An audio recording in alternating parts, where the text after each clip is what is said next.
Mr. Trump, I'd like you to meet Gzer and Ghazala Khan. Their son, Captain Humayun Khan, died in Iraq in 2004. He saved his entire unit from a suicide bomber. You attacked them at the 2016 Democratic National Convention, called them political operatives, suggested Mrs. Khan wasn't allowed to speak because she's Muslim. The Khans sat dignified, their eyes never leaving Trump. This is Maya Johnson. Her husband, Sergeant Lou David Johnson, was killed in Niger in 2017. You called her while she was on the way to meet his coffin. You told her he knew what he signed up for, but I guess it still hurt. She was pregnant with their third child.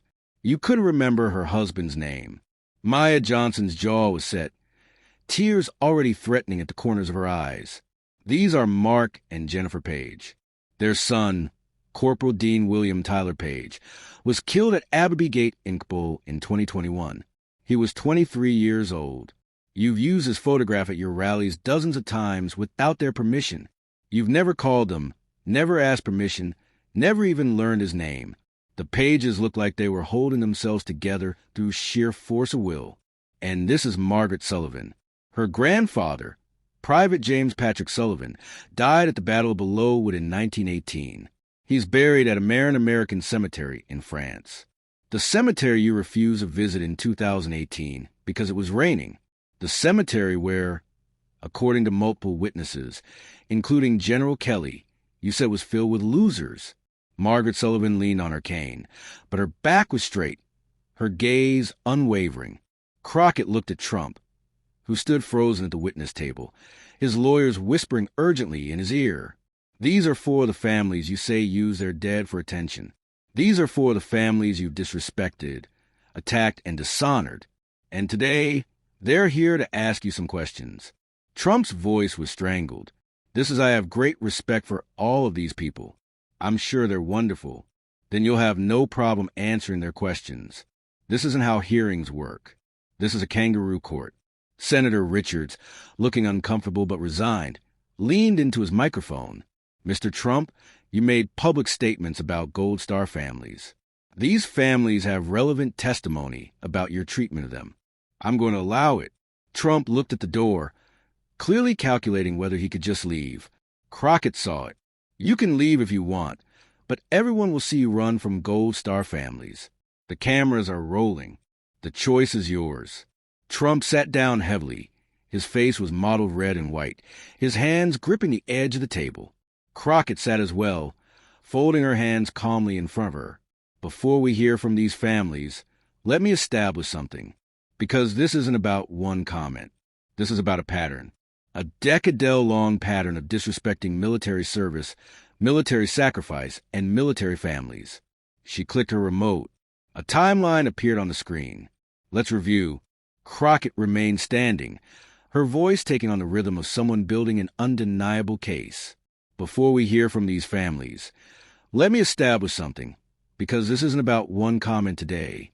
This is about a pattern, a decade-long pattern of disrespecting military service, military sacrifice, and military families. She began walking slowly, her voice carrying to every corner of the room. Let's start in 2015. John McCain, naval aviator, shot down over Vietnam, held as a prisoner of war for 5.5 years, tortured, refused early release because his father was an admiral. Trump says he's not a war hero. He was a war hero because he was captured. I like people who weren't captured. She paused to let that sink in. July 2016, the Democratic National Convention. Kaiser Khan. She gestured to him. Speaks about his son, Captain Humayun Khan, who died saving his unit in Iraq. Shows his pocket constitution. Asks Trump if he's ever read it. Trump's response. He attacks the Khan family.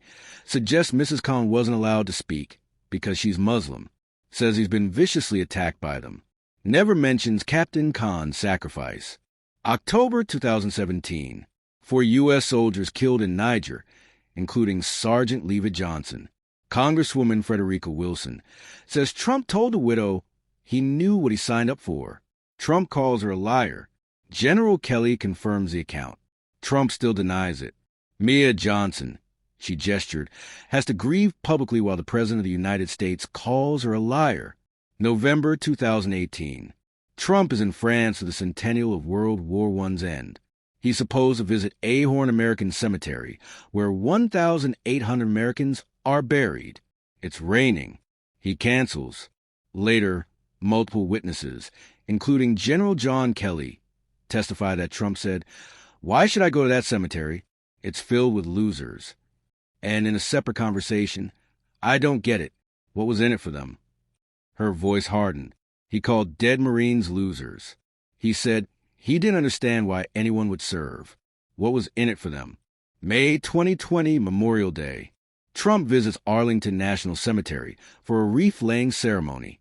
According to witnesses, he turns to General Kelly, whose son Robert died in Afghanistan, and says, "I don't get it. What was in it for them?" Again at Arlington, to a Gold Star father. September 20th, 2020. The Atlantic publishes the losers and suckers story. Multiple sources confirm Trump called fallen soldiers losers and suckers. Trump denies it, but then General Kelly, General Mattis, and others confirm the account. Trump called the men and women who died for this country suckers. August 2021, Abbey Gate bombing in Kabul. 13 U.S. service members killed, including Marine Corporal Dean Page. Trump begins using the families at his rallies. Shows photos of the fallen. The families, she gestured to the Pages, never gave permission. He never asked. He uses their children's deaths for campaign events. She stopped walking, faced Trump directly. And then there's today, right here, right now. You said Gold Star families use their dead relatives for attention, for book deals, for TV appearances. She let the silence stretch. That's the pattern. A decade of disrespecting service, of not understanding sacrifice, of seeing military families as props or problems, never as people who gave everything. Trump tried to interrupt. Those stories are all lies, fake news, disgruntled former employees. General John Kelly, Crockett cut in, former Marine Corps general, your own chief of staff. He's a disgruntled employee. His son died in combat. He's lying about what you said. General Mattis, 4-star Marine general, Secretary of Defense. He's lying. General Milley, chairman of the Joint Chiefs.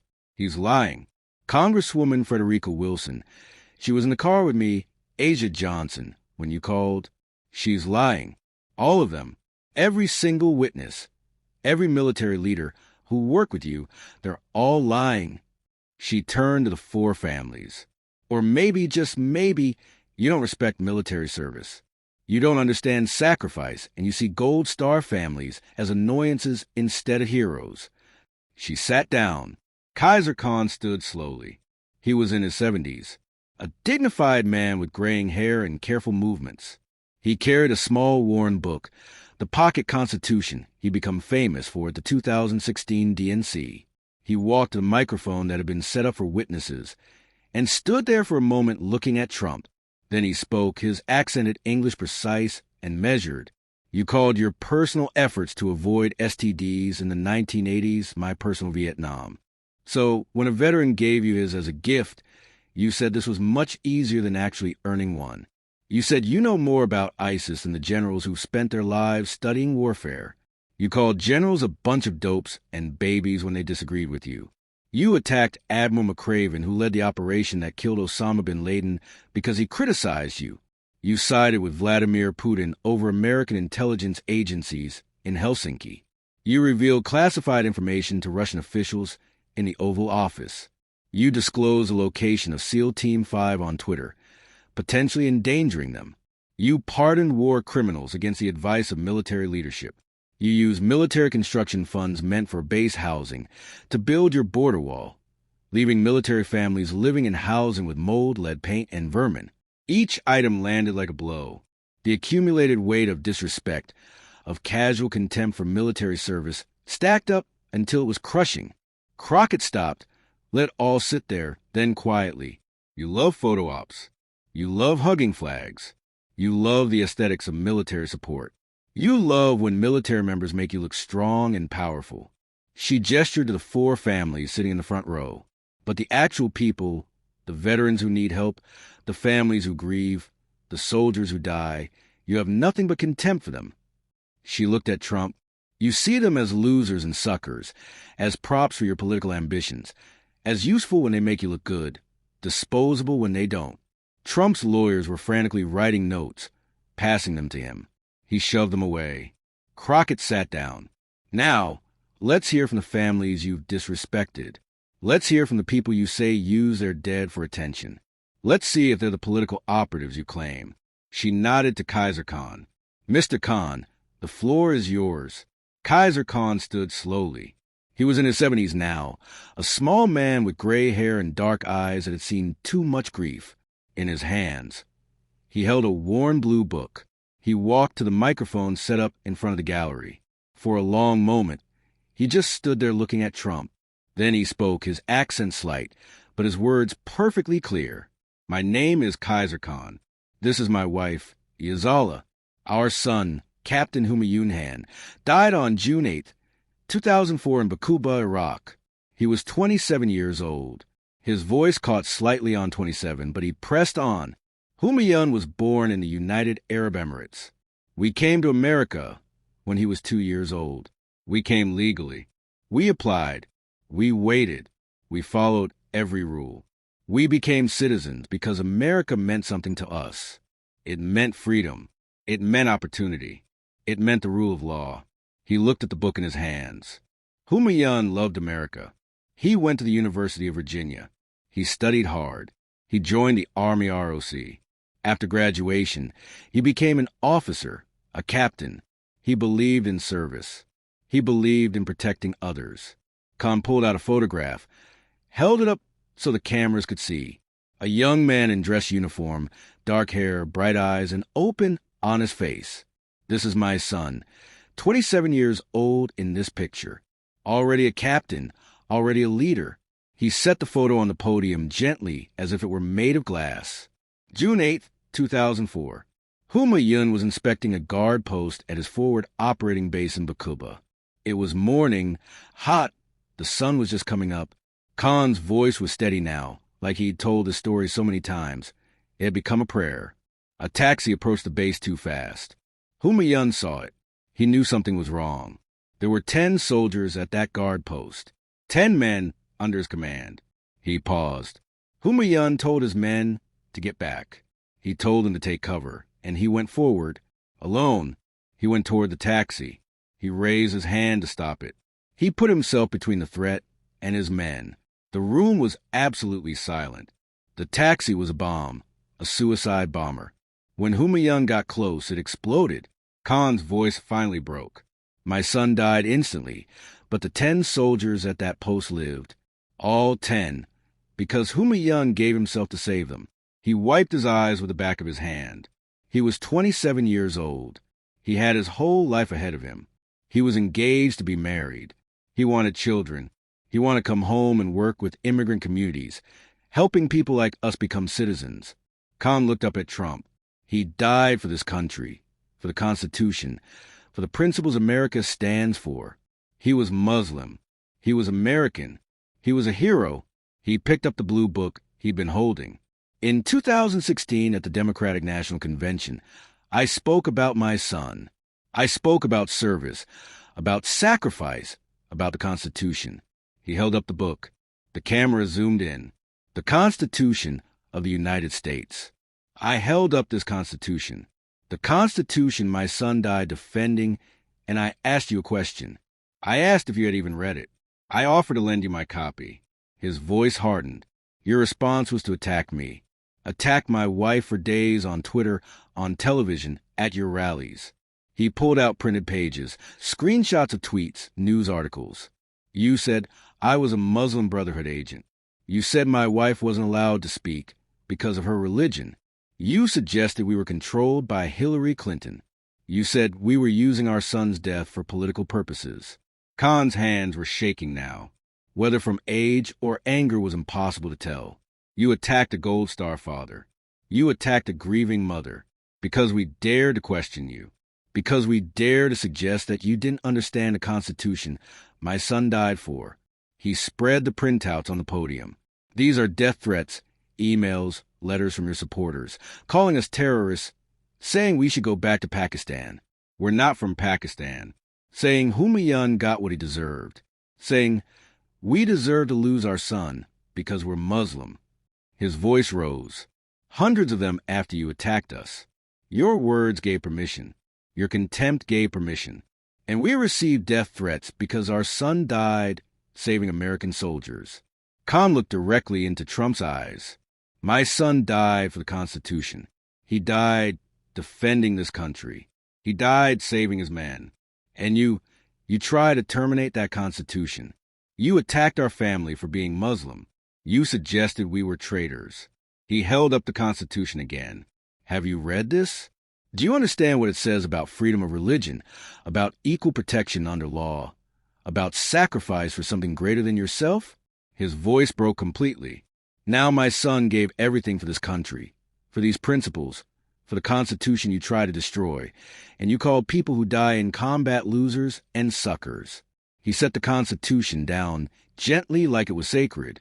"Mr. Trump, what have you sacrificed? What have you given? You got 5 deferments, 5 bone spurs. You said your personal Vietnam was avoiding diseases. My son's war was a real war, and he died there at 27 saving his men." Khan picked up his son's photograph again. "You said Gold Star families use our dead for politics. My son is not a political prop. He's my son. He was a hero. He saved 10 American lives." He looked at Trump, tears streaming down his face. "Now say his name. Can you say his name?" "Humayun Khan." "Say it." Trump sat frozen, saying nothing. "You can't even say his name, because to you he's just another Muslim, another loser who died, another sucker who fell for patriotism." Khan carefully placed the photo back on the podium next to the Constitution. "My wife and I have lived 37 years since we lost our son. Every day we wake up knowing he's gone. Every birthday, every holiday, every anniversary. He's not there. That's what sacrifice costs. That's what service means." He looked around the room at the cameras, at the other Gold Star families. "And you think we use his death for attention? We would give anything to have him back. To have never gotten that phone call. To have never buried our son." His voice dropped to a whisper. "But we can't. He's gone. He gave everything. And the very least we deserve is respect, not attacks, not death threats, not your contempt." Khan picked up the Constitution one more time. "Human believed in this. He died for this. I still believe in it, even after what you did to us. I still believe America is worth it." He looked at Trump one last time. "But you're not worthy of the office you held. You're not worthy of the soldiers who served under you. And you're certainly not worthy of my son's sacrifice." His Khan walked back to his seat, still holding the Constitution and his son's photograph. His wife, Ghazala, who had been silent throughout, reached for his hand and held it tight. The room was absolutely silent. Some people were crying. Many couldn't look at Trump. Crockett waited a respectful moment. Then, "Thank you, Mr. Khan. Miss Johnson, would you like to speak?" My Asia Johnson stood up. She was younger than Khan in her mid-30s, but she carried herself with the same weight of grief. She wore all black. In her hands, she held a phone. She walked to the microphone, and when she spoke, her voice was quiet but clear. "My name is Mia Johnson. My husband, Sergeant Lou David Taryn Johnson, was killed in Niger on October 4th, 2017. He was 25 years old." She held up the phone, showed a photo on the screen. "This is Lely David, my husband, the father of my children. He was funny. He loved to dance. He loved his kids more than anything." She swiped to another photo. David in uniform smiling. He joined the army because he wanted to serve. He wanted to make a difference. He was good at his job. His unit loved him. He was respected. Her voice was steady, but barely. October 4th, 2017. Niger. His unit was on patrol. They were ambushed by ISIS-affiliated fighters. The fight lasted for hours. Lou David fought for his life, for his team, for hours. She stopped, breathed. He was killed. It took 48 hours to recover his body. 48 hours he was out there alone. She wiped her eyes with the back of her hand. 2 weeks later, you called me. I was in a car on the way to Dover Air Force Base to meet his coffin, to see his body come home. I had my 2-year-old daughter with me. My 6-year-old son was at home. I was pregnant with our third child, a child Lou David would never meet. She looked at Trump, and you called me and you said, her voice broke slightly. You said he knew what he signed up for, but I guess it still hurt. The silence in the room was suffocating. That's what you said to me 2 weeks after my husband was killed while I was on my way to meet his coffin. He knew what he signed up for. She shook her head. What does that even mean? Of course he knew. He was a soldier. He knew combat was dangerous, but he didn't sign up to die. He signed up to serve, to protect, to defend. He signed up because he believed in something bigger than himself. Her voice rose. But more than that, why would you say that to a widow? What kind of person says that to someone who just lost their husband? He knew what he signed up for. Like it doesn't matter. Like his death is just expected. She held up her phone again, scrolled. When Congresswoman Frederica Wilson reported what you said, you called her a liar. You went on Twitter. She showed the phone to the camera. You tweeted that she totally fabricated what you said. You called me a liar, but I was there on speakerphone. I heard every word. So did Congresswoman Wilson. So did my family, multiple witnesses. But you called us all liars. She put the phone down. You know what was worse? You couldn't remember his name on the phone. You kept calling him your guy. Your guy knew what he signed up for. You didn't say La David. You didn't know his name. Her voice cracked. You were the commander-in-chief. He died under your command in an operation you approved, and you didn't even know his name. She pulled out papers from her pocket, unfolded them. We still don't have full answers about what happened. Why were they there with limited support? Why did it take so long to send help? Why was the operation approved without adequate backup? Why did it take 48 hours to recover his body? She looked at the papers. Your administration blamed past administrations, blamed the Niger government, blamed everyone except the people who made the decisions. You never gave us real answers. You never took responsibility. She refolded the papers, put them away. My son was 6 when his father died. He's 13 now. He barely remembers him. My daughter was 2. She has no memory of her father. My youngest, her voice broke completely. My youngest was born 3 months after Lou David died. He never met his father, never heard his voice, never felt his arms around him. She pulled up another photo on her phone. 3 children, the youngest a baby. This is us, incomplete, forever broken, because my husband died serving his country. She looked at Trump with something between rage and despair. You said he knew what he signed up for. What did you sign up for? You signed up to be commander-in-chief. You signed up to take care of soldiers.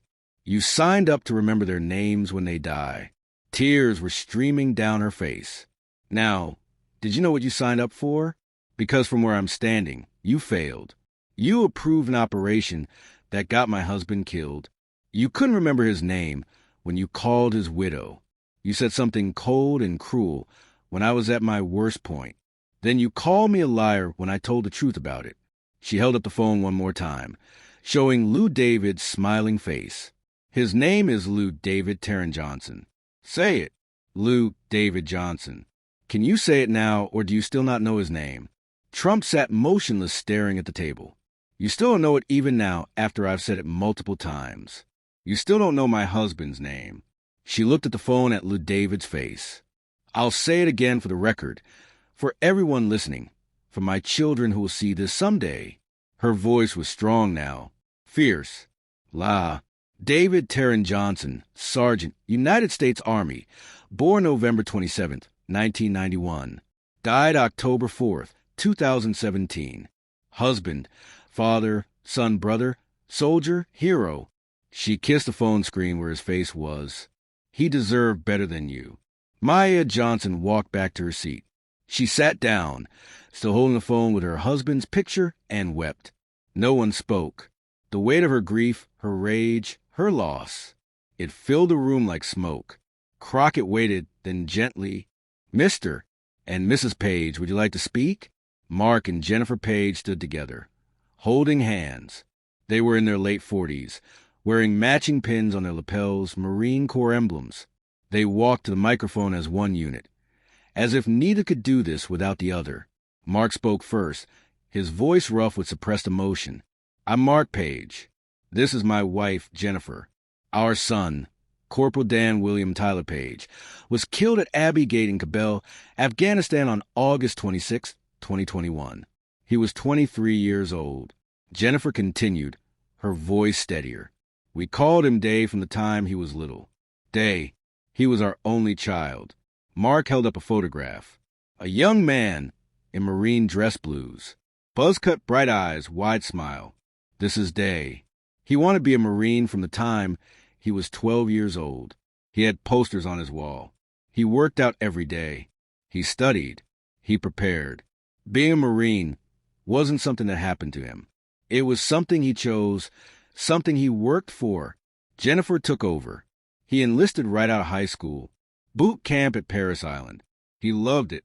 Every letter home was about how much he loved being a Marine, how proud he was to serve." Mark's voice cracked. August 26, 2021. Kabul Airport. The withdrawal.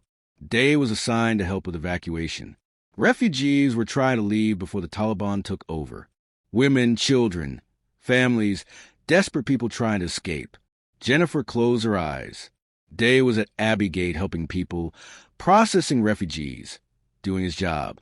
At 5:36 p.m. local time, a suicide bomber attacked. Day died instantly. So did 12 other American service members and over 170 Afghan civilians. Mark looked at the photograph of his son. He died doing his job, protecting people, helping people escape. That's what Marines do. Jennifer's voice hardened.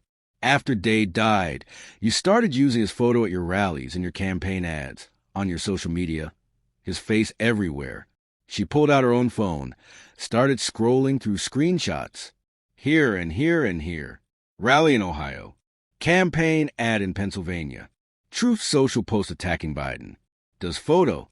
Over and over, Mark's voice rose. "You never asked our permission. You never called us. You never sent a letter. You never even acknowledged we exist. You just took our son's photo, our dead son's photo, and used it like it was yours to use, like he was yours to use." Jennifer was crying now. "We found out from Facebook. Someone sent us a screenshot. Hey, isn't that Day at Trump's rally? That's how we found out you were using our son's image from social media." Mark set the photo down, leaned to the microphone. "We asked you to stop through lawyers, through statements of press, through official letters. We asked you, begged you to stop using our son's photo." Jennifer's voice was raw. "You ignored us. You kept using his photo. Kept saying his name when you bothered to say it. Kept exploiting his death to attack Biden." Mark pulled out a thick stack of papers. "These are screenshots. Every time you use Day's photo without our permission, every rally, every ad, every social media post dozens of times, maybe hundreds, he threw the papers on the podium. Our son is not your prop. He's not your political weapon. He was a real person, a real Marine, a real son who we loved more than our own lives." Jennifer stepped closer to the microphone. "You attacked Biden for the Afghanistan withdrawal. Fine, that's politics. But you negotiated the release of 5,000 Taliban prisoners. You set the withdrawal date. You made the deal with the Taliban. You laid the groundwork." She pulled out a timeline similar to the one Crockett had shown. February 2020. You negotiated directly with the Taliban. You released 5,000 prisoners. You set May 2021 as a withdrawal deadline. Biden inherited that agreement. He pushed it back to August to try to manage the situation better. Mark's voice was bitter. "You set this in motion. Then when it went wrong, you blamed Biden and you used our son's face to do it. You used Day to attack Biden while taking zero responsibility for your own role in creating the situation." Jennifer looked at Trump with undisguised pain. "But the worst part, the absolute worst part, is that you've never called us. Not once.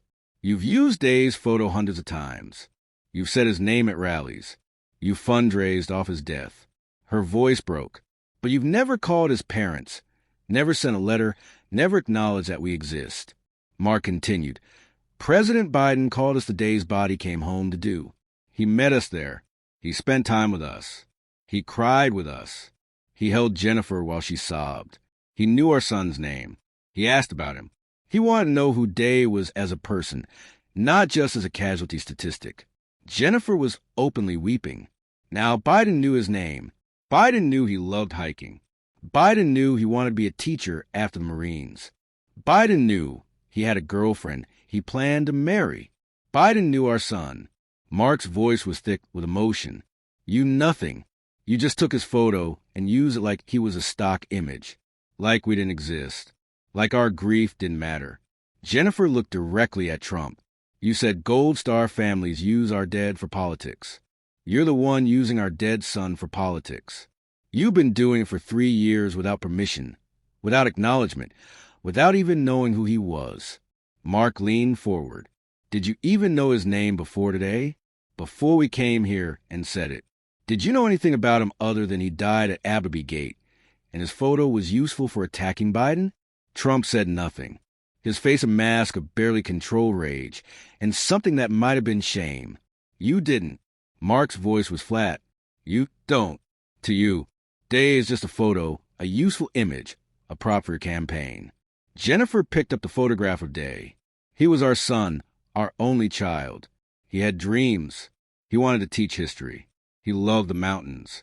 He was going to propose to his girlfriend when he got home. He was 23 years old, and he had his whole life ahead of him. She kissed the photo like Mia Johnson had. And you reduced him to a campaign prop. You used him without ever knowing him, without ever caring about him, without ever respecting that he had parents who loved him. Mark put his arm around his wife. Take his photo down. Stop using his name. You don't have our permission. You never did. You don't have the right. Jennifer's voice was barely a whisper. Say his name. Say his full name. Dean William Taylor Page. Say it. Trump remained silent. You can't. You don't even know it. You've used his face for years, and you don't know his name. The Pages walked back to their seats, holding each other. The photograph of their son clutched between them. The room felt like a tomb, heavy, silent, suffocating with grief. Crockett gave him a moment.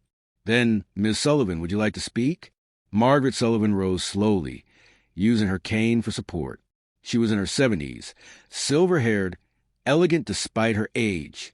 She walked to the microphone with the careful dignity of someone who had carried grief for a very long time. My name is Margaret Sullivan, she said. Her voice was clear, educated, with a slight Midwestern accent. My grandfather, Private James Patrick Sullivan, died at the Battle of Bellewood on June 6, 1918. He was 19 years old. Huh. She set her cane against the podium, pulled out an old photograph. Sepia-toned, faded with age. Angela Merkel, Chancellor of Germany, at her memorial in the rain. She set the phone down. Every other world leader honored their dead despite the weather.